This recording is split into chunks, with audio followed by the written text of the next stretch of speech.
Welcome to the Freshman Foundation podcast, where we help young athletes become confident problem solvers in sport and life.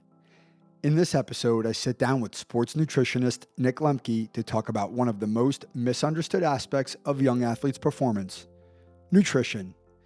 Nick teaches student athletes how to fuel to get stronger, faster, more energized, and D1 level ready without obsessing over macros or counting calories. If you're a parent, coach, or athlete trying to figure out how to eat for performance, not just appearance, this episode is packed with clear, practical advice. I'm excited for this conversation. Let's build your foundation with Nick Lemke.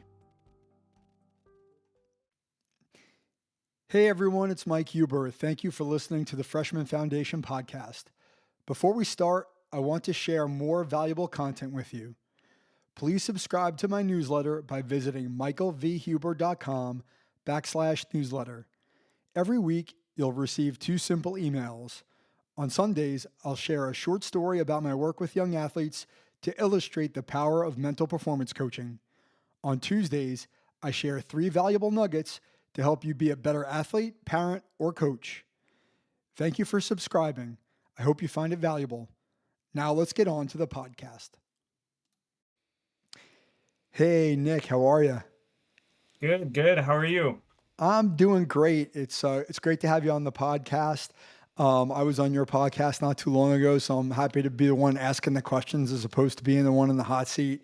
So we'll sort of kick it off real hot. What would you say is your hottest nutrition take or your most controversial take that you're comfortable sharing? Yeah, so my biggest controversial take is really just that most athletes nowadays are overdoing the protein and not doing enough of the carbs. Not all of the athletes, I want to preface that it's not everybody, but there are a lot of athletes right now who are obsessing over protein and neglecting carbs. So they want to build muscle, but they're not even eating enough because they're just cranking out all this protein. If you eat too much protein, you feel full faster. I've had athletes where they're, say, 170 pounds and they're consuming 225, 250 grams of protein a day. And I'm like, that's even more than the upper end of the range. And so it's something where it's like, if you want to build muscle, yeah, yes, you need protein, but you also need the rest of the system. One example of this, or one kind of way to put this into picture, is you think about a basketball team and you have 5 starters. Protein is just one of those 5 starters. It might have different special roles that the other things can't do, but you still got to have the rest of the team to make sure that you're checking the boxes so that you can build muscle, you can maintain, and essentially be the best athlete you can be. Okay. So where do you think those beliefs are coming from, right? And that's not necessarily a bad take in general, but it's not a great take for a young athlete. If that's my interpretation. Yeah, one, it's something where in society in general we're obsessed with protein right now. Like, it's just like everything's protein. It's like, okay, you have a concussion, eat more protein. You have an injury, eat more protein. You are sick, eat more protein. Like, every solution has been eating more protein. And it's like, and I see it in the hospital setting, I see it in all settings.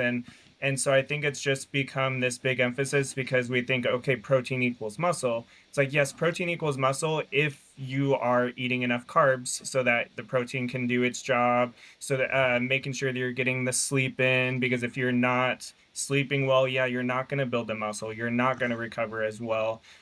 So, allow protein to do its job so that, or by help using the other things to do its job. Mm-hmm. Allow carbs to give you energy, not protein. If you're not getting enough carbs in, you're going to use protein for energy, and that's not an efficient system.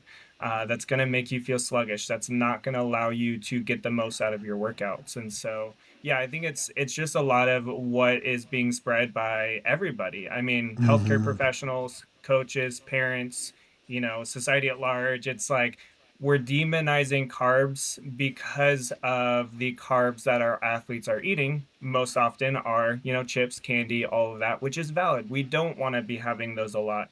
But at the same time, we can go for better carbs. There's plenty of good carbs out there that actually will help performance, and athletes need a significantly more carbs than the average person. And so that's where, whole grains, fruits, potatoes, sweet potatoes, all those things have a role. Um, we just got to focus more on those and less on the carbs that are being demonized, which is more the junk food type of thing. But we tend to classify it in this one big category when really it's like actually like there's a lot of good stuff over here. Yeah. Yeah, and I think that that's that the way you described it, like in a very like practical, in a very like plain English sort of way, is really helpful, right? Because I think there's just so many wonky and like really like nutrition takes, like it could be really overly scientific, right? Like, and it's the same in sports psychology, right? People are out there talking about all these different like techniques and the science and the research behind it, which is all important, but we don't necessarily need to communicate all of that to our clients, right? What we need to do is to communicate, hey, if you do this, this is going to be the transformation, right? So, like, can you talk about that? Obviously, it's different for everybody, right? So, I don't want to like oversimplify it, but like, once you get an athlete to buy into that idea of, hey, you can eat more carbs if you eat the good ones, you don't have to eat as much protein, like, what's the desired outcome, or what's the pitch to them? Like, if you do this, this will help you do what? Yeah, so I mean, it's really focusing on the performance. I think the mistake that a lot of parents make is they focus on the health piece, or they focus on, oh, this thing causes cancer, this thing causes this. It's like kids don't care. Like some kids, I cared because I had a dad who had cancer in high school. Like I cared, but like Mm-hmm. most athletes are not going to care about that. You have to focus on what the athlete cares about. So if they Mm-hmm. want to build muscle, let's give them the things that will help them build muscle in an effective way. So if we help them eat more of the right types of carbs and they start building muscle, that increases their buy-in and they're like, oh wow, like nutrition is a thing, like it can help me.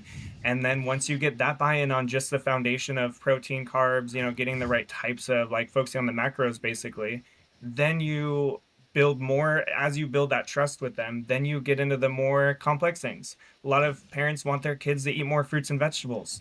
Let's start with the things that will give them the most results first, which is, the macros and stuff. They're going to see and Mm-hmm. feel those results.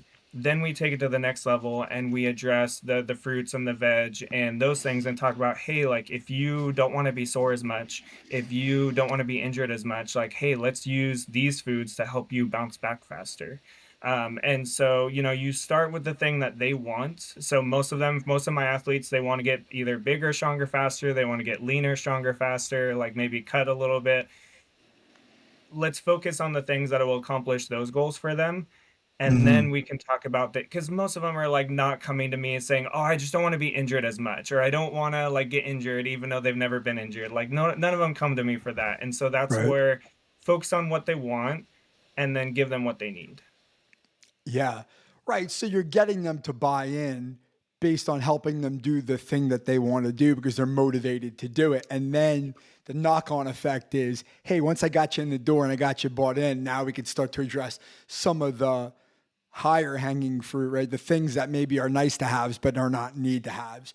So that's great, right? So you're really talking about motivation in a lot of ways, right? And that's something when I think about nutrition as a mental performance coach, I think about it from the perspective of is why am I going to eat this thing that maybe I don't want to eat, or maybe I would prefer to eat something else? Like, what's it going to do for me? So it sounds like you're really teaching the athletes to connect the behavior, eating this way, to getting the performance, which gets the buy-in, and then we get all this other good stuff that comes with it after the fact. But we got to get them in the door first. Is that a fair characterization of the work that you're doing? Exactly. Yeah. So yeah, you have the action that will get them the result that they want. Yeah. Yeah. So, like, what are some of the biggest challenges you face in getting athletes to buy into what you're asking them to do? Yeah. So I would say for some of them, I would say the picky eating can be a big one, and people use different phrases: picky eating, selective eating. There's Mm-hmm. the yellow diet, the yellow foods diet, or whatever they call it, where it's like, okay, it's like chicken nuggets and basically like six things that they eat, like, Macaroni and more that. cheese.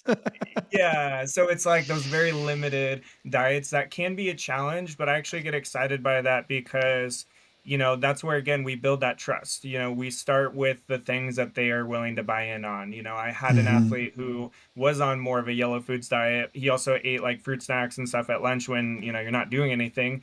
And so rather than taking away all of the things he was doing, we just changed some of the things, addition by subtraction or subtraction by addition, and added better meals so that he felt better. And then we just move those fruit snacks to a pre-workout. Like yeah, eventually we want to improve some of those snacking and stuff, but let's at least use it for now, use it to his advantage, and then over Mm-hmm. time we can, change that to maybe some better options depending on, what kind of fruit snacks they were. But yeah, I Yeah. think I would say the picky eating is a big one. Time is a very, very common thing. Oh, I just don't have time to eat breakfast. I don't have time to make breakfast. And so I'm all about creating systems, helping them build a system that doesn't require a lot of effort or time, figure out a way to make it as efficient as possible based on their schedule, based on what they need. And so yeah, those are the two biggest ones. I would say there is sometimes a parent factor of how the parent speaks to the athlete about food, but Mm-hmm. that's more, I would say that there's more individual cases with that. Okay. And I think that that's true in the work that I do too, right? The way the parents communicate with the athlete about the environment has an influence, right? But at the end of the day, especially if you're dealing with teenagers, they definitely start to know better about what they want. They become more independent. They eat what they want. They do what they want. Their parents have less say in what they want, and so it's probably easier to get them to buy in than maybe like 11 or 12-year old. So that's actually a good question. So like, what is the typical, or what's like your ideal client, or what's the typical age range that you deal with? Yeah, so I work most often with high school age, especially I would say freshmen. Well, actually, I would say more sophomore to seniors. Mm-hmm. I prefer for them to start working on this freshman, sophomore years because this is going to give them more recruiting potential. This is going to, the Right. earlier we intervene, the better. But I do work with a lot of seniors because they're kind of in a pinch, like, oh shoot, like I'm not in line with recruiting wise, or I need to, cut or gain or whatever. And Mm-hmm. so, that's often the range. But I also do work with some college age. I do work with some like as early as 12 or 13-year olds. And then one thing that I'm working on building out, and I'm starting with my current client base, is something for parents where even if they do have a younger athlete who may not be ready for me, I can help teach them the skills. The thing, basically, how I teach, my athletes, help them learn those skills. Great. Yeah. So, how would you say that's been received, the parent end of it? Because that's something that's actually, something that's in my mind as well. So, like, and I do that, but not in a formal way. So, like, how's that gone for you so far? Well, so Saturday is actually our first call with my current client base and talking about it. I just shared, hey, this is what I'm kind of thinking about, and then what do you think of it? And they're all like, oh yeah, like either I need it or yes, I know like other parents that Mm-hmm. need this. I wish I would have known had this sooner type of stuff. And Sure. so on Saturday, what we'll do is we're gonna lay out like I'm gonna say like, hey, this is kind of what I'm looking at, but what is your take? Like, what are the things that you feel like you need to cover or want covered? And the big things I wanna highlight there is, number one, there is the information piece of it. Like, yeah, you got to kind of know what your athlete Mm-hmm. should be eating. Okay, there's that box. Then the next pillar is like knowing how to communicate that to your athletes. So that's where I talk about the performance focus on what they care Mm-hmm. about. There's a Mm-hmm. lot of other aspects of that. And then the third piece is like the environment. So if you're not doing it, they're much less likely to do it. So it's like, yes, you don't need to eat like an athlete, but a lot of my framework around nutrition is, good sports nutrition is just good nutrition on steroids. It's just like we just have to take it to another level. And so yes, you still have that same framework for a regular, person, and we just have to amplify that for the athlete. So if you make the changes, they're more likely to, follow suit. Okay. So, do you find that parents are compliant? They're willing to do that? I would say some because I have a lot of families, like even some of the families I'm having conversations with right now, a lot of them will say like, I want this for the whole family. A lot of them say that they're Mm-hmm. like, yes, I want to help my athlete, but I want this for the whole family. And I get that a lot. And some of the families will actually start shifting some of what they do simply based on what I've been teaching their athletes and they see that their athletes are doing. So even with me barely even communicating with them like on a more intimate level, more, it's things that they can still take action on their own. Okay, that's great. So, like, here's another question I have, and maybe you've answered it, and I just didn't kind of pick up on it, but I am curious. Like, how do you measure the results? Right? Like, I know the results in mental performance coaching are very subjective, right? Meaning it's like based on the way the athlete is feeling about the changes that they've made and the changes in their emotions and their thoughts and the performance, right? So like how do you judge like performance or even success in the work that you're doing with athletes? Yeah. Well, so as I did mention is that the most athletes that come to me, their first box that they want to check is they want to get bigger, stronger, they want to get leaner, stronger. And so, Mhm. typically there might be a scale piece of that. I don't obsess over the scale and I really try to stress that to my athletes. Mhm. Um, but that's only one piece of the puzzle. Yes, that can help. But one thing that I do tell my athletes is you have to look at the bigger picture too. If you are gaining weight or leaning out, your weight's coming down and you have less strength, less speed, or less energy, then you're doing it wrong. Like Yeah. just to give you a real life example of this, I was working with this travel baseball team. I had about 20 guys that I was working with, so it's a little bit Mhm. bigger group. Certain people might try to do their own thing a little bit. And one of the athletes who really wanted to lean out, really wanted to, lose some weight, he started doing things his own way. He took some of what I did and then he basically amplified it where he was losing 2, 3 pounds a week. And he was like, yeah, I hit this weight. Like he's all happy about it, like that he was like hitting these weights. And then I asked him, I was like, so how's your strength been? He's like, well, I'm not able to lift as much. And then I was like, well, what about your energy? Yeah, I don't really have that great of energy. I'm like, so you're not performing as well? Yeah. So that weight's not good weight that we're losing right there. And so, yes, that's a piece of the puzzle, but it's like we've got to look at, are you performing better with that change? And I'm a firm believer that even if you're getting bigger, you can get faster. And even if you're getting leaner, you can still get stronger. Like it's just about how you do it, that approach there. But and that's where, some parents may be like, oh, well, like I don't want to worry about the scale. It's like, okay, like this is why that might be one measure if the athlete decides that's what one of the things they want to track. But then I ask them, let's also look at if you're trying to lean out, let's look at how do you close fit? How do you actually see yourself? Like, are Right. you noticing, oh, hey, I'm building muscle here. Like I'm actually seeing some of those changes. Like there's a visual, like you said, there's more of a subjective kind of view where it's like, yeah, it's not Yeah. really measurable, but you can still see it. And then one key thing I want to highlight too is one of the biggest, and this is why I focus on macros first too, is every single athlete that goes through my program, within first 2 weeks of working with me, they have more energy. They're like, wow, I have so much more energy. So even if they're not gaining the strength or Mhm. going whatever direction yet, they all report better energy. It's like that's not something you can measure per se. Like you could Right. try, but like it is something that they physically feel, and that gets some of that buy-in as well, especially early on.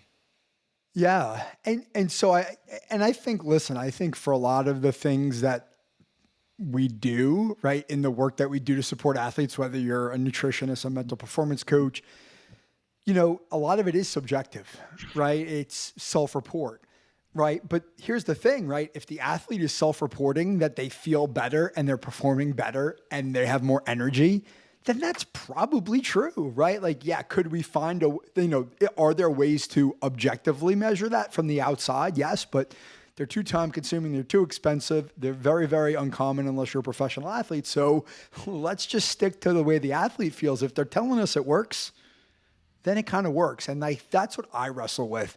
It's like, hey, if you're happy and you feel better and you feel more confident and you're bouncing back, great. If you are happy about what's going on, great. However, I like the example that you gave because it's sort of, about the athlete who was leaning out but was sort of losing performance. Like, do you feel like there are some athletes that may, and I'll use this example, they may prioritize appearance over performance, and that they're more willing to like take the decline in performance to look better. And that tells you something about their motivation, right? Do you feel like that's something that comes up a lot? Yeah, so I mean, I do see that sometimes with female athletes, and I Okay. don't work with per se the female athlete try or it's not even that called that anymore, but reds. Like I don't really work with like eating disorders and stuff like that. But that's where a lot of them do focus more on that appearance over the performance. And there's a lot of underlying things that could be unwrapped around psychology and stuff on that. Hmm. But I also simply have the athletes like, say, a football player, like a wide receiver, a defensive back, where they want the six pack, they want all the things, they want to look a certain way, but then they're undersized, and so when they take hits, yeah, they take harder hits, or they're not able to, their energy Hmm. doesn't sustain through a game because they have nothing that they're drawing from. And so that's where sometimes the danger can be is, you have these athletes who want to go D1, but again, they're too focused on having the six pack versus actually like, hey, can I actually perform at a high level, with that? And it doesn't mean you can't have a six pack, but it's like look Right. at, the bigger picture there. Um, and in wrestlers, I mean, that's there's Mm. the appearance of that, but it's not more so. It's more about the scale than the appearance, I think, for them. Most of them just are like, oh, I got to check the weight box to make sure I weigh in at the right weight, Sure. basically. Yeah, So. and so that I was actually thinking that before, but since you brought it up, I'll ask you about that specifically about wrestlers. And I've worked with a number of wrestlers, and I was never really a wrestler. I wrestled for a bit, but I know a little about wrestling culture. And the thing that I always wondered about as a layperson is like you're cutting weight, but like when you go to a lower weight class, like you're not going to feel good because you're lacking in energy, right? Like so like how do you sort of balance that, right? Like you want them to eat, you want them to have enough energy, but they're going to do what they're going to do. So like how do you work with that practical constraint if you're working with a wrestler where you're like, "Hey, I want you to eat, but I get that you're trying to cut weight." Like are you able to navigate that, or are you pushing back against that and saying, "Hey, I'd rather you stay in your natural weight class and eat because it's going to be better for performance or whatever." Like what's that conversation sound like? Yeah, and I think it depends on the athlete because there are some athletes that have been in the sport so long that they will not change. Like I've had experiences with Okay. that even on like, strategy calls talking to somebody and it's like ends up not being a good fit because they are so set in their way. But I think for me it's about building a solid foundation. And so like I'm working with a wrestler who also plays football, and that's a common challenge of, oh, I want to be this weight for football, but then I want to be this weight for wrestling, Right. which is like 2 weeks away from each other, whatever it might be. And so it's like you have to figure out, okay, what is a weight that I can get to before football season that is close enough or kind of in the middle or somewhere in there where you can get to a good place where you feel like, hey, I can perform well at this weight, and it's a good kind of happy medium so that you're not just cutting 15 pounds in a week or 10 pounds in a week or whatever, because yeah, you are going to sacrifice performance. If you dehydrate yourself, yeah, you're not going to be more, your mental focus isn't going to be there, your energy is going to be not going to be there. Like think about the power that is required of a wrestler. Like you will not be able to like move as Yes. well if you're dehydrated, if you're underfueled.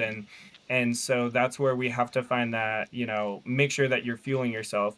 um and so, yeah, start with a good baseline is that first step of like, let's set you up for success by starting at the right place. Then, when we get to, like closer to the season, yeah, we can maybe fluctuate weight a little bit. I mean, hey, we fluctuate weight like 5, 10 pounds in a day, like, just from fluids and what types of Hmm. foods we eat and stuff. But the next piece of this, and this is where, you kind of hear the guys, the dietitians, nutritionists that work at the UFC level even, and they talk about different strategies of, fat versus carbs that week before weigh-in or those couple days before weigh-in. You Hmm. can still get the same amount of calories in that short window of those like 48, 72 hours. You can get the same amount of calories and just switch to more fat based calories. So if you take a pound of fat and a pound of carbs, like the fat's going to have more calories. It's going to be double the amount, a little bit more than double.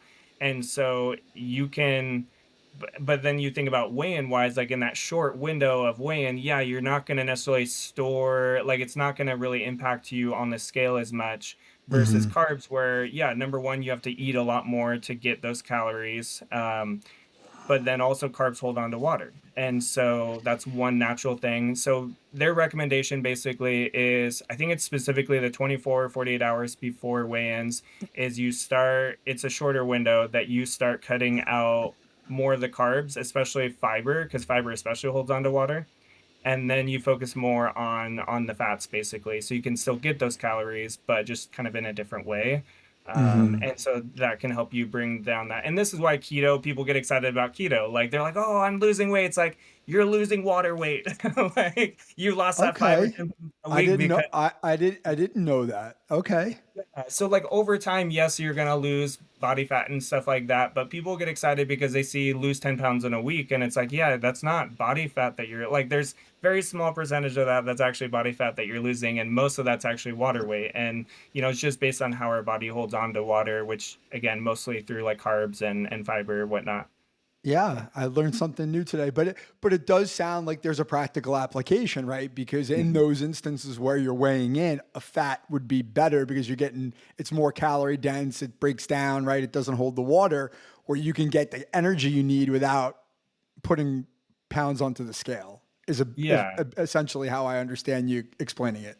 Yeah, and we don't like completely cut out carbs, but it's just, hey, we cut it down, and then we make sure that like one of those, the top three-ish things that we address after weigh-in is hydration, including with electrolytes and with carbohydrates.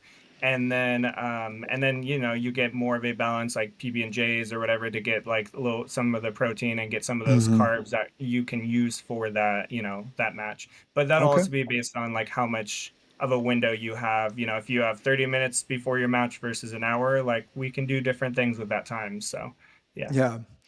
Yeah. So I want to ask you this question, and it might tie back to some of the things we've already talked about, but like calories, right?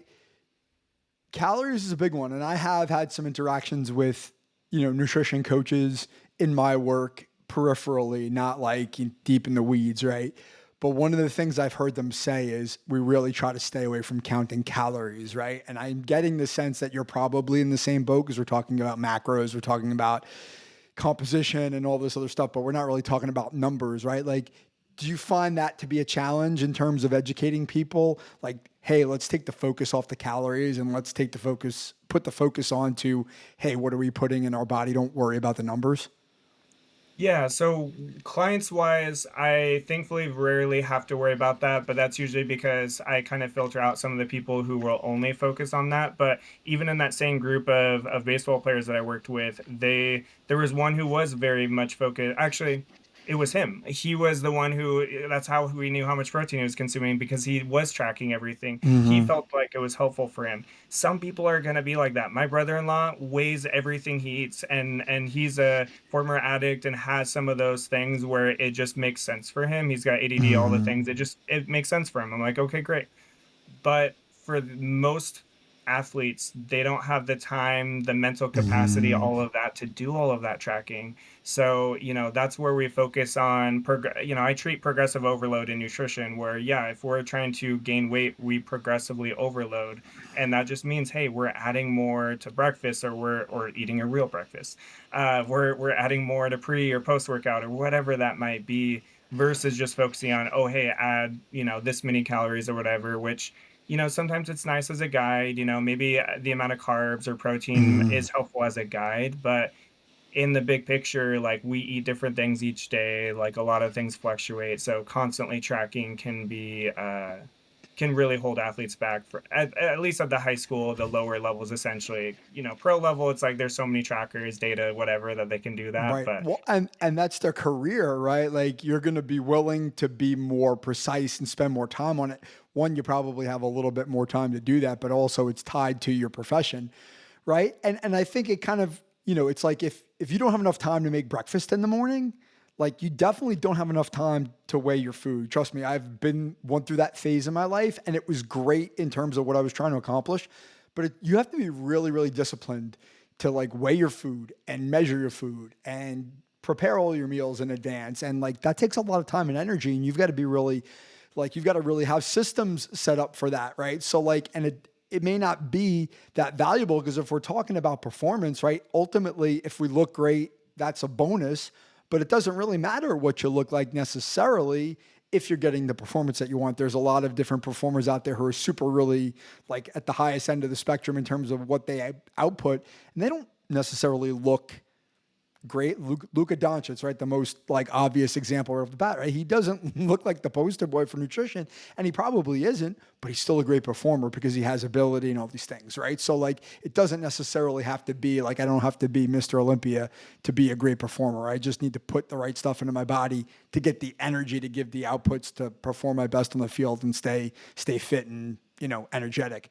Um, so I have, oh yeah. So this is a question I wanted to ask you and I had it written down and I missed it. But like, what would you say to and maybe the phrase doesn't even resonate, a hard gainer, right? Somebody who has a hard time gaining weight, right? And they're like, I'm eating and I'm eating and I'm eating and I'm not gaining weight. Like, how do you handle that situation if you've had it? I'm guessing you have. Yes. So pretty much every athlete that's wanted to gain and worked, has worked with me or not worked with me, like they all say they're hard gainers. Everyone says I have a fast metabolism, I'm a hard gainer, etc.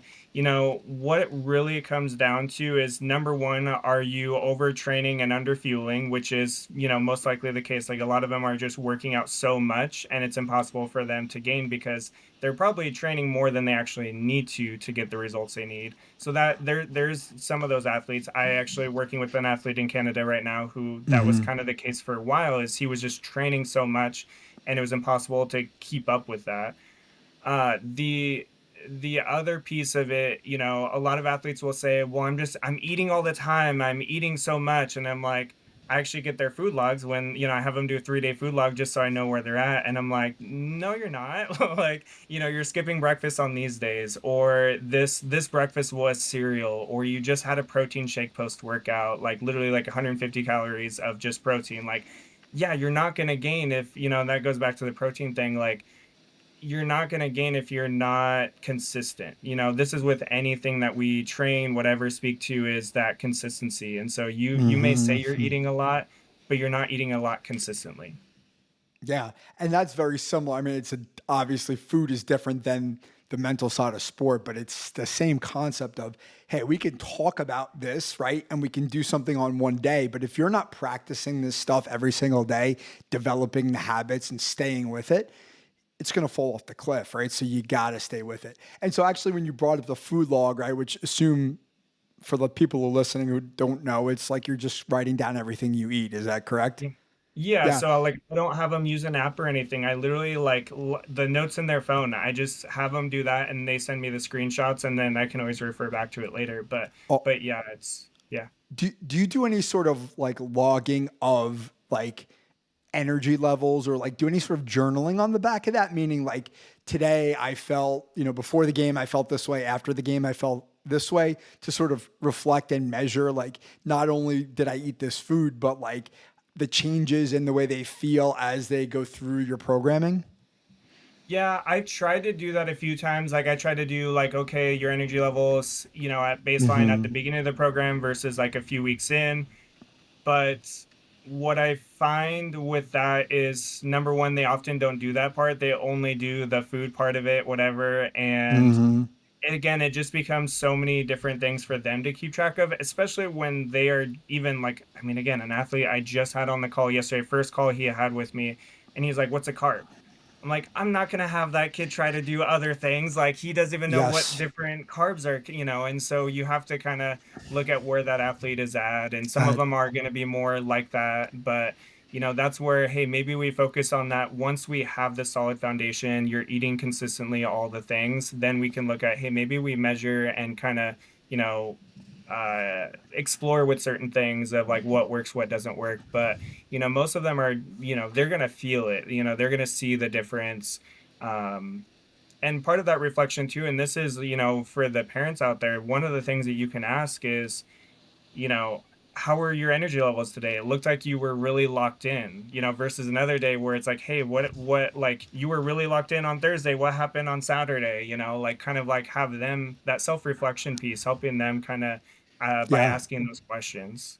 That's a great point, right? Because I think you have said this in different ways over the course of the last 30 minutes or so, which is, and I'm a big believer in, same in my work, meeting them where they're at. You just said that basically. Meet them where they're at, right? Like you don't want to overwhelm them like at the start, right? Here, do all these things that I think you should do.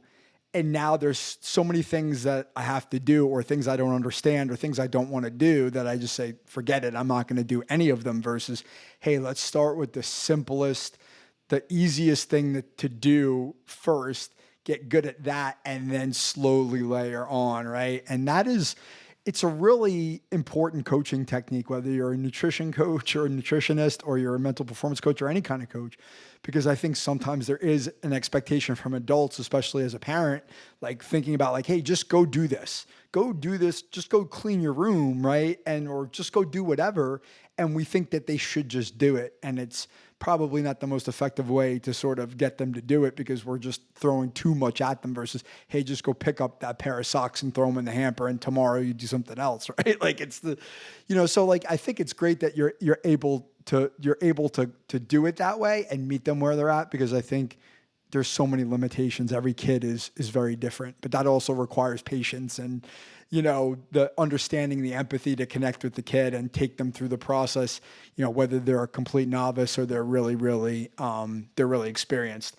So as we're sort of moving towards wrapping up, right? Like, so you talked about, before you talked a little bit about, you kind of touched on female athletes. Can you talk about differences? I mean, I know this may be a hard question to answer because it's a generalization, between males and females. Are there differences in your coaching, or is it pretty much the same, or is it just everybody's individually unique? Yeah, I think it probably more falls under the individual piece, and this is Okay. where I really try to have those like conversations with athletes and families before I get into a program with them, is because there are going to be some athletes where I'm hearing how they communicate, how they talk, whatever, and I'm like, no, Hmm. you should go see this person or you should go see that person, like, and so that's where it's like you have to kind of recognize, yeah, some people are not, they're in a very different mental state versus, a lot of if when I do work with female athletes, I do work with, 90-95% male athletes, just Hmm. being one of the only males in this profession. But the piece of that though is, with the female athletes that often work with me, they tend to be the ones who are a little bit more gritty, a little bit more just like black and white. Like they just, this is what they need. Very rarely are they more of the, I don't know how to describe it, but they're just more focused, I guess, and really locked in, and it's not focused locked in a negative way where it's like, okay, we're concerned about weight, like obsession and things like that. It's just no, they're just more locked into, they want to be their best performer, Hmm. and not all athletes are going to be like that, and so that's where again, like some of those may not be the best fit for me, but I know like other. I actually just had a call with another dietitian yesterday who does specialize in REDs and eating disorders. I'm like, yeah, like Hmm.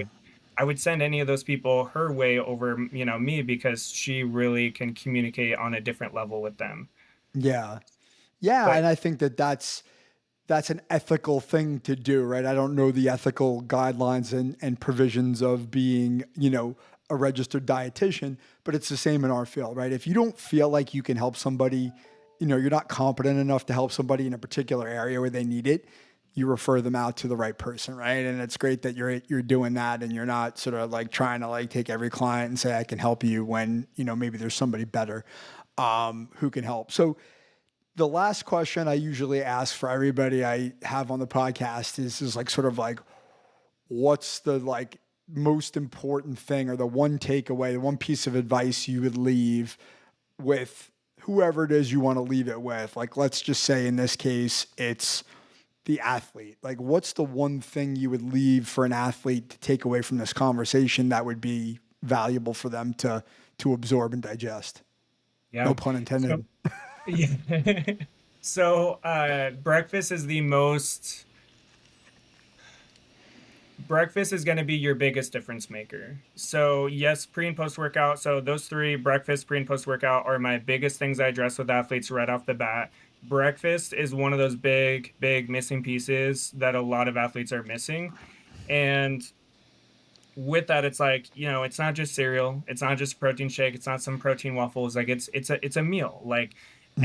and some athletes have a hard time eating a lot at breakfast. This is where we get more individual. We maybe do, like with one of my athletes, we do half a breakfast, and then they get to school, they have the other half of the breakfast, or things like that. But breakfast is gonna make the biggest difference because number one, you're less likely to have cravings because you're getting the energy first thing in the day, and you're less likely to gravitate towards the candy and the chips and stuff. Hmm. um, you will be more likely to build muscle because you're eating enough, you're eating more. Even on the leaning out side, back to the cravings, if you are trying to lean out and you're skipping breakfast, you're more likely gravitating towards not great things later on. And you're also not stimulating that metabolism very well. And so I really want to speak to, especially, I know there's some parents out there or certain people out there who think Sure. fasting, this fasting's a thing. And it's like, okay, like there are legitimate science to fasting, but we're also speaking to an athlete who has school that you want them to perform better in, which statistically shown breakfast, you perform better in school with breakfast. Number two, all of my athletes feel better at their 4, 5, 6 p.m. workouts when they ate breakfast. And so, we've got to address that. It's going to be very difficult for a high school athlete or even college athlete to truly fast in the way that like the big intermittent fasting people will say, is because they are working out all types of day and they are in school at certain types of day. And so if you want them to perform, then they need to eat breakfast, regardless of what your goal is. That is the biggest difference maker.